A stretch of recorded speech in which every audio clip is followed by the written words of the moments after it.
Hello everyone, नमस्कार। स्वागत है आपका रॉयल क्लासेस के बीए प्लेटफॉर्म पर। दोस्तों, बीए सेकेंड ईयर के अंतर्गत राजनीतिक विचारकों पर हमारा सेशन चल रहा था। दोस्तों, राजनीतिक विज्ञान के प्रश्न पत्र एक के अंतर्गत राजनीतिक विचारक पॉलिटिकल थिंकर्स पर हम सेशन ले रहे थे दोस्तों, जिसके अंतर्गत आज हमारा लेक्चर लेक्चर नंबर 4 होने जा रहा है, जिसमें हम बात करेंगे कौटिल्य और कौटिल्य के विचारों को जानेंगे दोस्तों। उसी के अंतर्गत हम कौटिल्य के द्वारा दिया गया सप्तांग सिद्धांत, जो कि राज्य के निर्माण से संबंधित है, उस सप्तांग सिद्धांत के बारे में भी जानेंगे और जानने का प्रयास करेंगे कि राज्य की उत्पत्ति से संबंधित कौन कौन से विचार कौटिल्य के द्वारा रखे गए थे, जिन्हें आज दोस्तों हम चाणक्य के नाम से भी जानते हैं। तो उनके विचार, जो उनके द्वारा एक लिखित पुस्तक थी, विश्व प्रसिद्ध पुस्तक है दोस्तों, अर्थशास्त्र, जिसे आप भी भली भांति परिचित है। तो उस किताब के अंतर्गत राजनीति से संबंधित कौन कौन से सिद्धांतों का वर्णन किया गया था चाणक्य के द्वारा, अर्थात कौटिल्य के द्वारा, और क्या क्या उसमें नियम या रूल्स बताए थे राज्य के लिए, कौन कौन से आवश्यक तत्व थे, क्या उसके लक्षण थे, और साथ ही साथ में देखने का प्रयास करेंगे कि वर्तमान परिप्रेक्ष्य में किस प्रकार से उनकी आज भी राज्यों के अंतर्गत आवश्यकता है। तो उन सब पर दोस्तों हमारा आज एक समग्र चर्चा होगी, समग्र अध्ययन होगा। इससे पहले दोस्तों हमने मनु के राजनीतिक विचारों पर चर्चा की है। सबसे पहले दोस्तों लगभग हमारे अभी तक कंटिन्यूअसली 3 सेशन इस पर हो चुके हैं। और एक बात एडिशनली बता दूं मैं कि दोस्तों, ये जो राजनीतिक विचारक वाला जो सेशन है हमारा, जो ये प्रश्न पत्र एक के अंतर्गत दिया गया है, अलग अलग यूनिवर्सिटियों में, अलग अलग स्टेट के अलग अलग यूनिवर्सिटियों में दोस्तों अलग अलग ईयर में दिया गया है। जैसे कि किसी यूनिवर्सिटी में आपको ये सेकेंड ईयर में पढ़ने को मिलेगा, किसी यूनिवर्सिटी में आपको फर्स्ट ईयर में, किसी यूनिवर्सिटी में आपको थर्ड ईयर में भी ये पढ़ने को मिल सकता है। इसलिए कंफ्यूज ना हो, ये सीरीज हम सेकेंड ईयर के नाम से लेकर आ रहे हैं। तो किसी जिस यूनिवर्सिटी में सेकेंड ईयर के स्टूडेंटों को पढ़ने को मिल रहा है, वो भी इसको कंटिन्यू रखेंगे। और साथ ही साथ में जो इन्हें, जिनके सिलेबस में फर्स्ट ईयर में है या थर्ड ईयर में है, वो भी इसे कंटिन्यूसली कर सकते हैं दोस्तों। टॉपिक सब्जेक्ट बिल्कुल सेम है, कोई चेंजेस नहीं है। ठीक है, चलिए दोस्तों शुरुआत करते हैं सेशन की। और जो पहली बार हमारे सेशन को देख रहे हैं, मैं उनको बता दूं दोस्तों, हमारे इस बीए के इस प्लेटफॉर्म पर बीए के सभी सब्जेक्टों को पूरे विस्तार पूर्वक और फुल डिटेल के साथ में आपके सामने प्रेजेंट किया जाता है दोस्तों, और वो भी क्लास नोट्स के साथ में। वो क्लास नोट्स आपको दोस्तों आपको मिलेंगे, क्लास नोट्स आपको जो है हमारे टेलीग्राम ग्रुप पर मिलेंगे दोस्तों। टेलीग्राम पर ग्रुप है लोधा जी क्लासेस नाम से, जिसे अगर आप ज्वाइन कर लेंगे तो सभी क्लास नोट्स और डेली क्लास की अपडेट भी आपको टेलीग्राम ग्रुप पर ही अवेलेबल होती है। इसके अलावा व्हाट्सएप नंबर आपको डिस्प्ले हो रहे हैं दोस्तों। आपके सभी डाउट हमारे साथ अगर आप डिस्कस करना चाहते हैं तो हमारे साथ आप व्हाट्सएप पर जुड़कर अपने डाउट हमारे साथ क्लियर कर सकते हैं। चलिए दोस्तों बढ़ते हैं अपने सेशन में, शुरुआत करते हैं। चूंकि इस सेशन की अभी शुरुआत ही है, अभी हम सिर्फ फर्स्ट यूनिट के अंदर सिर्फ 2 टॉपिक हमने अभी कंप्लीट किए हैं। सबसे पहले हमने जानने का, इस फर्स्ट यूनिट के अंदर हमने जानने का प्रयास किया था कि प्राचीन भारत की राजनीति की क्या विशेषताएं थी। उस विशेषताओं पर एक फर्स्ट लेक्चर था हमारा। सेकेंड लेक्चर में हमने दोस्तों मनु के बारे में बात की है। मनु के जितने भी राजनीतिक विचार थे उनसे संबंधित हमने डिस्कस किया था। और अब दोस्तों हम बात करेंगे कौटिल्य की, अर्थात चाणक्य के क्या विचार है राजनीति को लेकर के, या फिर कहें कि राज्य की उत्पत्ति से संबंधित क्या विचार उन्होंने प्रस्तुत किए हैं, उन पर हम एक समग्र चर्चा करने जा रहे हैं। तो चलिए जान लेते हैं फटाफट कि आज के इस टॉपिक का क्या सारांश है। आज के इस टॉपिक में हम क्या क्या पढ़ने वाले हैं दोस्तों। चूंकि ये टॉपिक काफी लंबा हो रहा है, राजनीतिक विचार मत अर्थात कि जो अर्थशास्त्र है, कौटिल्य के द्वारा रचित जो अर्थशास्त्र है, उसमें राज्य की उत्पत्ति से संबंधित काफी विस्तार दिया गया है दोस्तों, और काफी एक एक चीज बारीकी से उस राज्य की एक एक आवश्यकता के बारे में बहुत ही विस्तार से उसके अंतर्गत लिखा गया है। इसी कारण से ये लेक्चर भी काफी लंबा होने वाला है। ठीक है, इनको हम 2 पॉइंट ऑफ व्यू से पढ़ेंगे। आज का जो लेक्चर है हमारा, अर्थात कौटिल्य के विचारों को हम 2 पॉइंट ऑफ व्यू से देखेंगे।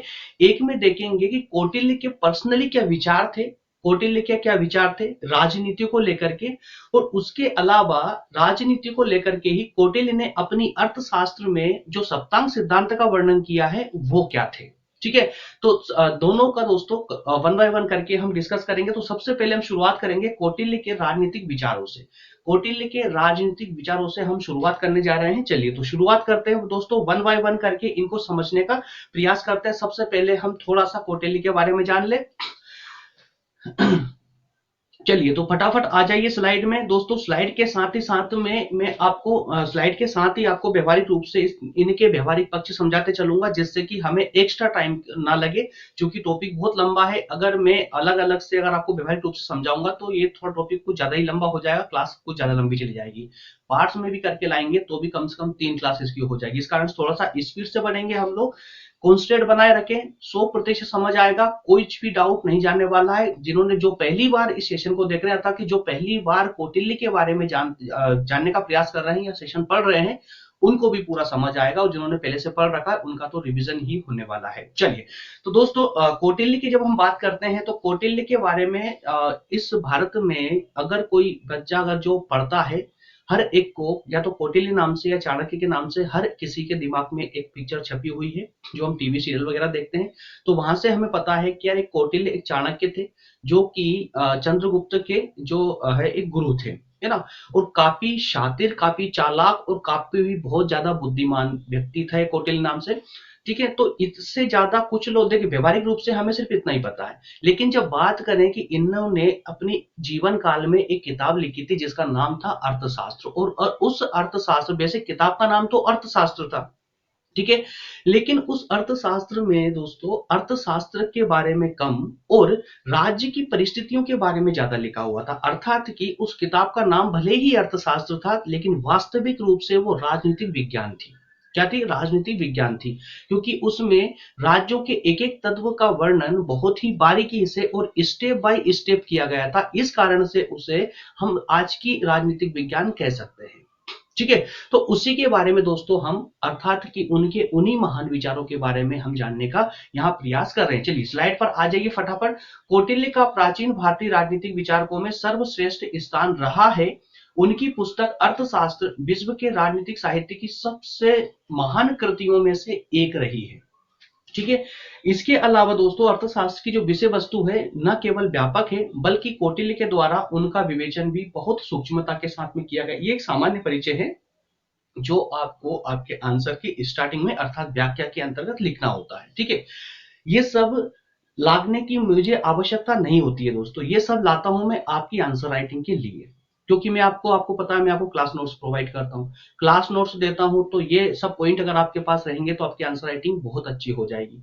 इस कारण से ये सब लाना होता है, ये समझने की। मैं ऐसे ही जो आपको व्यवहारिक रूप से बोलता हूँ उसी में सब कुछ कवर हो जाता है दोस्तों। जो स्लाइड में आपको दिखा रहा हूँ ये सब कुछ आपको बता चुका हूँ कि कौटिल्य जो है प्राचीन जो राजनीतिक चिंतक थे, या प्राचीन जितने भी विद्वान थे जिन्होंने भी राज्य के बारे में कुछ शब्द कहे हैं, उनमें प्रमुख स्थानों में इन चाणक्य का या कौटिल्य का नाम लिया जाता है। और साथ ही साथ में इन्होंने जो अर्थशास्त्र किताब लिखी है वो दोस्तों इतनी महान कृति थी, या कहें कि उनकी इतनी महान रचना थी कि पूरा विश्व उसको फॉलो करता है, पूरा विश्व दोस्तों उसको फॉलो करता है, ठीक है।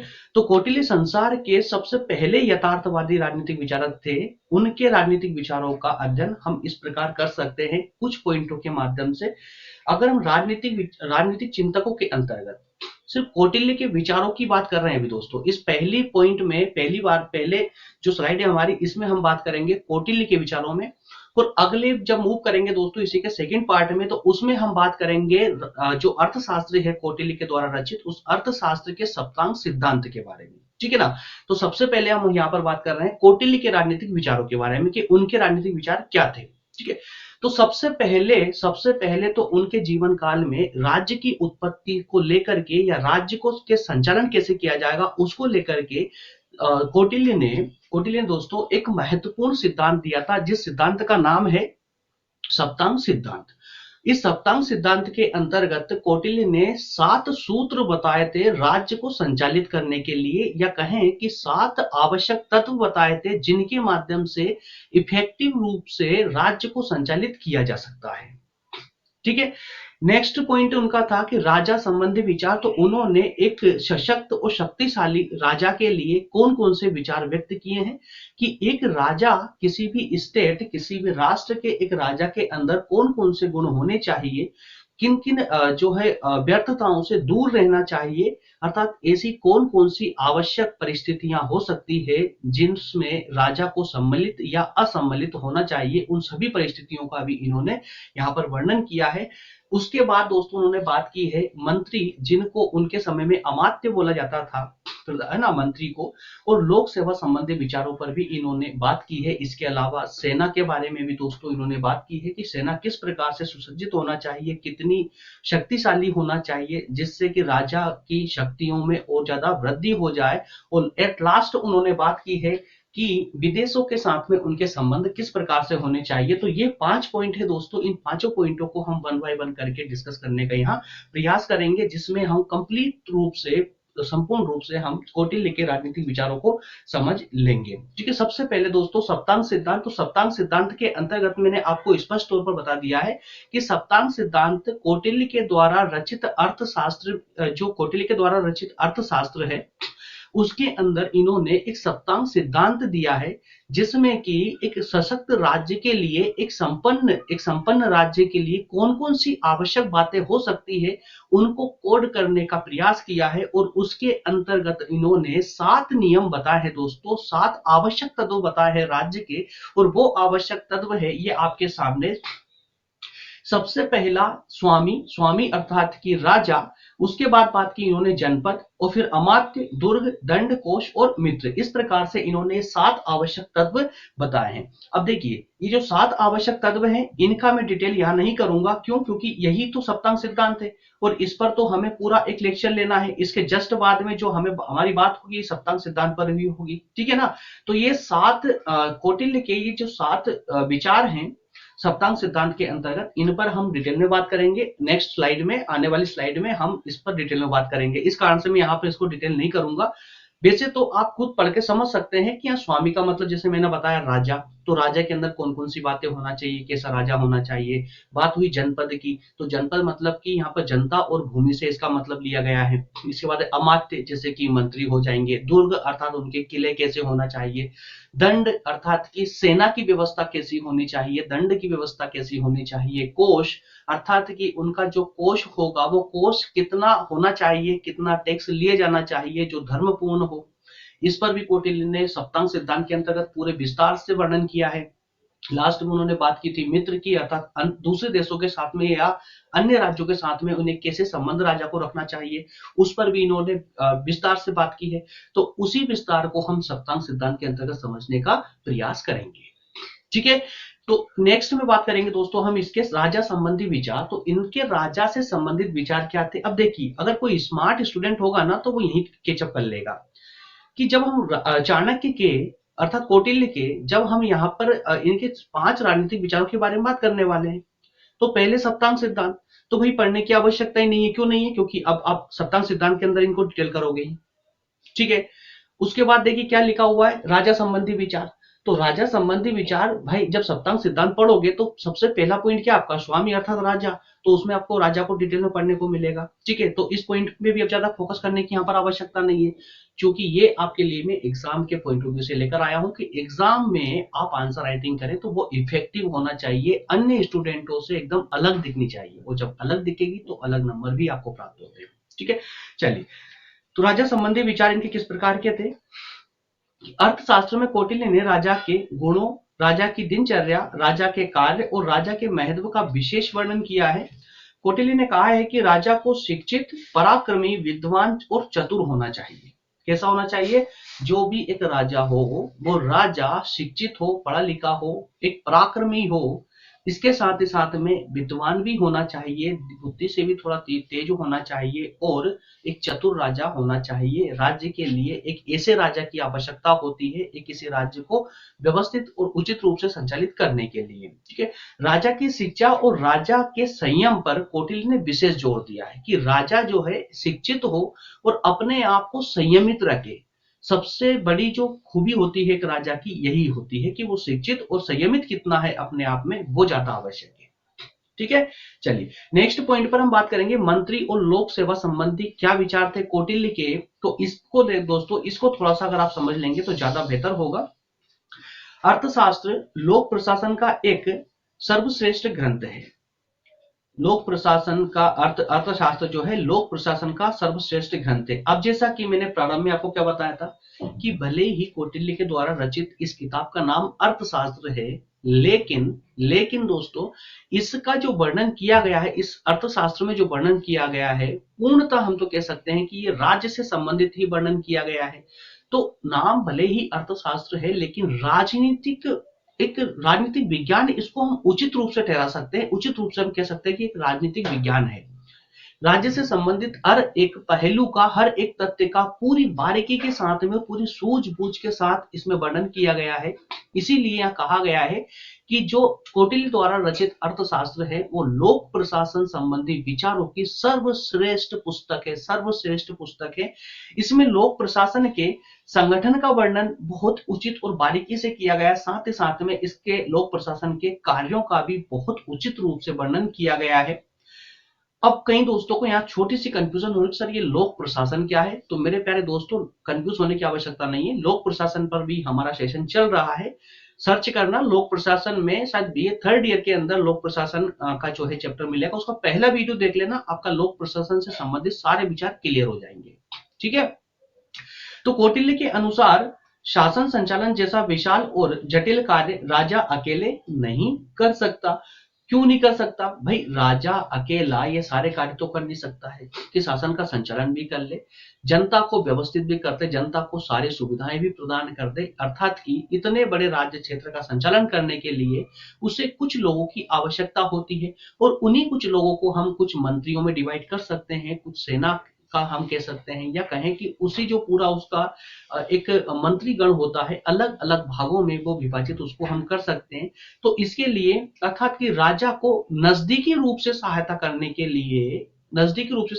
के लिए उसे कुछ मंत्रियों की आवश्यकता हो सकती है, और ये मंत्री भी योग्य होना चाहिए। ऐसा नहीं कि बस किसी को भी उठाकर मंत्री पद पर बिठा दिया, ये मंत्री भी योग्य होना चाहिए। अर्थात एक बहुत अच्छा राजा वही हो सकता है जिसके पास में मंत्रियों का जो संगठन है वो उतना ही चतुर हो, बुद्धिमान हो, साथ ही साथ में तर्कपूर्ण डिसीजन या निर्णय लेने में सक्षम हो, और हर एक परिस्थिति से निपटने की क्षमता उस मंत्रीगण में हो।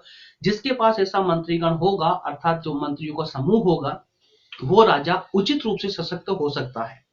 ठीक है, अर्थशास्त्र में इन मंत्री या कर्मचारियों की योग्यता अर्थशास्त्र में इन कर्मचारियों की योग्यता या मंत्रियों की योग्यता, कार्य और संगठन के सिद्धांतों का बहुत ही सूझबूझ के साथ में बारीकी से वर्णन किया गया है। ठीक है, तो इस प्रकार से हम इसको समग्र रूप से हम ये कह सकते हैं कि कौटिल्य द्वारा रचित अर्थशास्त्र के अंदर कौटिल्य ने जो राज्य या कहे कि मंत्री और लोक प्रशासन से संबंधित जो विचार व्यक्त किए हैं, उसमें कौटिल्य ने स्पष्ट तौर पर कहा है कि भाई राजा के लिए एक मंत्रीगण का होना आवश्यक है, जिससे कि वो उचित समय पर उचित रूप से राजा की सहायता कर सके राजकार्य में। और इसके अलावा उन मंत्रियों का सशक्त होना, बुद्धिमान होना, चतुर होना आवश्यक है, जिससे कि प्रत्येक निर्मित परिस्थिति में, किसी भी जटिल से जटिल परिस्थिति में राजा का उचित रूप से सहयोग कर सके। इन सब के अलावा अर्थशास्त्र में जो वर्णन किया गया है राज्य का, वो लोक प्रशासन को गठित करने में, लोक प्रशासन का संगठन बनाने में, या लोक प्रशासन के संचालन में बहुत ज्यादा अहम भूमिका अदा करती है। इस कारण से अर्थशास्त्र बहुत ही महान कृतियों में से एक है, प्राचीन समय की महान कृतियों में से एक है। ठीक है, इसके अलावा नेक्स्ट पॉइंट पर बात की गई है सेना और युद्ध संचालन संबंधी विचार। तो सेना और युद्ध से संबंधित जो विचार है कौटिल्य के, वो किस प्रकार के थे दोस्तों? तो जरा आइए स्लाइड पर इसको समझने का प्रयास करें, उसके बाद इसका व्यवहारिक पक्ष में आपको समझाते चलता हूं।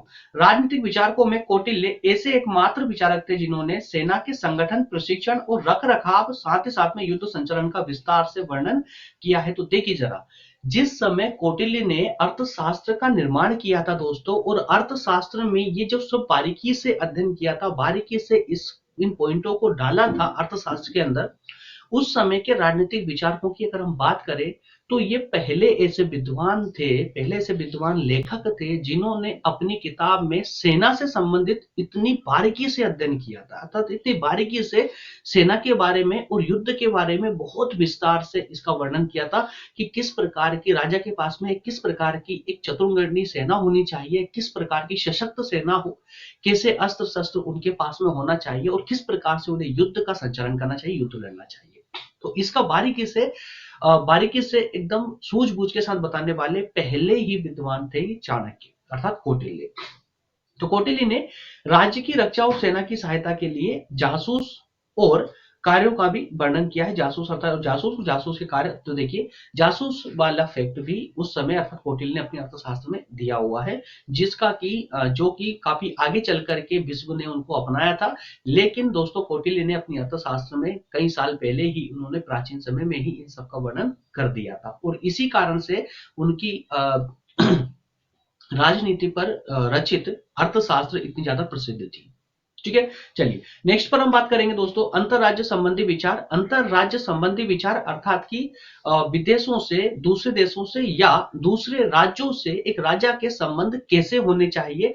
तो उचित रूप से हम कह सकते हैं कि भाई कौटिल्य के क्या विचार होंगे। कौटिल्य के यही विचार होंगे कि जो विचार थे अर्थात कि जो संबंध हो सकते हैं अन्य राज्यों के साथ में, अन्य राजाओं के साथ में, वो सशक्त तो होना चाहिए, मित्रता पूर्वक होना चाहिए, जिससे कि आगे चल करके अधिकतम युद्ध की संभावना ना पनपे, युद्ध की आवश्यकता ना पड़े उन राजाओं के साथ में, है ना। तो अर्थशास्त्र के सबसे महत्वपूर्ण भाग में अंतरराज्य संबंधों का वर्णन किया गया है और कौटिल्य द्वारा प्रतिपादित मंडल सिद्धांत और षणगुण सिद्धांत बहुत ही ज्यादा इस मामले को लेकर के मौलिक है। तो दोस्तों यहाँ पर देखिए अंतरराज्य अंतरराष्ट्रीय संबंधों के संबंध में कौटिल्य ने दो सिद्धांतों का प्रतिपादन और किया था और इन दोनों सिद्धांतों में सिर्फ और सिर्फ अंतरराष्ट्रीय संबंधों के बारे में बताया था और वो दो सिद्धांत है दोस्तों यहाँ पर मंडल सिद्धांत और एक है अन्य सिद्धांत है षणगुण सिद्धांत। तो इन दो सिद्धांतों के अंतर्गत कौटिल्य ने सिर्फ और सिर्फ यह बताने का प्रयास किया है कि एक राजा का अन्य राज्यों के साथ में, अन्य राजाओं के साथ में कैसे संबंध होने चाहिए। मंडल सिद्धांत में दोस्तों जहां भौतिक आधार पर एक राज्य की अन्य राज्यों के संबंधों की चर्चा की गई है, वहीं षणगुण सिद्धांत में दूसरे देशों के साथ द्विपक्षीय आधार पर 6 तरह के संबंधों का वर्णन किया गया है। तो कुल मिलाकर के ये कि दोनों सिद्धांतों में अंतरराज्य संबंधों की बहुत विस्तार पूर्वक चर्चा की गई है। ठीक है, तो यहां पर अब आपको क्या समझना है।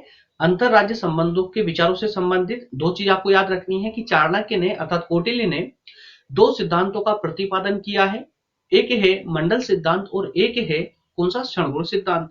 मंडल सिद्धांत के अंदर क्या किया है इन्होंने, तो मंडल सिद्धांत के अंतर्गत अन्य राज्यों के साथ में उनके संबंधों के बारे में वर्णन किया गया है और वहीं जो षणगुण सिद्धांत है उसमें 6 प्रकार बताए हैं कि कितने मतलब किस किस प्रकार से अन्य राज्यों के साथ में संबंध स्थापित किया जा सकता है। ठीक है, तो इस प्रकार से हमारे ये कौटिल्य से संबंधित राजनीतिक विचार वाला कंसेप्ट होता है कंप्लीट। ठीक है दोस्तों, इसके बाद में अब अगर हम इसके निष्कर्ष की बात करें, तो आधुनिक विश्व को कौटिल्य का अर्थशास्त्र प्राचीन भारत की एक अनुपम भेंट है। प्राचीन भारत की, जैसा मैंने अभी जस्ट पहले बताया था आप लोगों को कि कौटिल्य के द्वारा जो अर्थशास्त्र लिखी गई है दोस्तों, उसमें कुछ ऐसे फैक्ट थे, इतना बारीकी से वर्णन था कि उनके विचारों को आज पूरा विश्व अपनाता है और उन्हीं का अनुपालन, उन नियमों का अनुपालन करता है, अपने राज्य का उचित संचालन करने के लिए उन नियमों का अनुपालन करता है। ठीक है, तो प्राचीन समय में रचित इस किताब ने आज दोस्तों यहाँ पर बहुत ही बड़ी क्रांति लाके रख दी है राजकीय क्षेत्रों में, राजकीय कार्यों में। ठीक है, तो आज लगभग विश्व के सभी देशों में राज्य संचालन के मामलों में दोस्तों चाणक्य की इस अर्थशास्त्र की किसी न किसी कार्य, मतलब किसी न किसी जो उनकी भावना थी, जो उनका रचित उनके द्वारा जो विचार थे, उन विचारों को किसी न किसी रूप में अपनाया ही गया है लगभग विश्व के सभी देशों में। तो अर्थशास्त्र के रचयिता कौटिल्य विश्व के महान दार्शनिकों में से एक है, इस बात से कभी बिल्कुल नकारा नहीं जा सकता। अर्थशास्त्र का विवरण इतना उच्च कोटि का है कि उनका प्रभाव अन्य विद्वानों के विचारों पर भी पढ़ने लगा था। अर्थात ये कि उस प्राचीन समय में कौटिल्य ने जब ये अर्थशास्त्र लिखी, राजकीय नियमों से संबंध में जब अर्थशास्त्र का निर्माण किया, तो उसका प्रभाव इतना पड़ा कि इनके बाद जितने भी विद्वान आए, हर एक विद्वान ने जो है इनके विचारों से प्रभावित रहे और इनके विचारों को अपनाते हुए ही अपने विचार प्रस्तुत किए थे। ठीक है। तो दोस्तों इसके बाद में अब हम मूव करेंगे इसके सेकंड पॉइंट सप्तांग सिद्धांत पर, कौटिल्य के सप्तांग सिद्धांत पर। और कौटिल्य के सप्तांग सिद्धांत को जानने के लिए आपको जाना पड़ेगा डिस्क्रिप्शन में, और डिस्क्रिप्शन में दोस्तों इस टॉपिक का नाम दिया, टॉपिक के जस्ट नाम के जस्ट नीचे ही आपको सेकंड भाग की लिंक दे दी गई है, कौटिल्य के सप्तांग सिद्धांत भाग 2 के नाम से आपको वहां पर एक दोस्तों जो है लिंक दे दी गई है, उसे जल्दी से ओपन करें, उसका सेकंड भाग देखें। सेकंड भाग में कौटिल्य का सप्तांग सिद्धांत का उचित रूप से वर्णन हमारे द्वारा किया गया है। ठीक है, तो उसको समझते चलिए दोस्तों, क्योंकि क्लास काफी ज्यादा लंबी हो जाएगी और मैं नहीं चाहता हूं कि आधे घंटे से ज्यादा लंबी क्लास हो। ठीक है, तो एक क्लास में यही तर्कता बनी रहेगी, यही विस्तार बना रहेगा, विस्तार को कम नहीं करेंगे, सिर्फ क्लास को हम 2 भागों में तोड़ रहे हैं बीच में। ठीक है, तो सेकंड भाग को जल्दी से स्टार्ट कर ले। सेकंड भाग डिस्क्रिप्शन में मिल जाएगा, आपको आई बटन में भी मिल जाएगा। जल्दी से फटाफट सेकंड भाग इसका लगा ले, जिसमें हम कौटिल्य के सप्तांग सिद्धांत का वर्णन करेंगे। चलिए दोस्तों मिलते हैं नेक्स्ट भाग में, तब तक के लिए थैंक यू, धन्यवाद।